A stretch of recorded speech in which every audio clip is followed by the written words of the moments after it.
సప్తస్వర్ణదీపస్తంభముల మధ్య వసించు తండ్రి దేవా, వాడి అయిన రెండంచుల వాక్కు ఖడ్గధారి క్రీస్తు దేవా,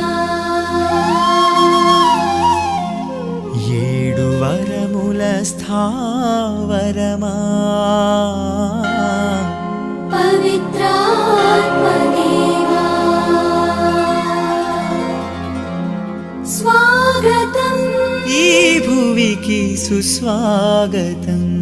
స్వాగతం మా గృహమునకు ఘన స్వాగతం, స్వాగతం మా హృదికి సుమ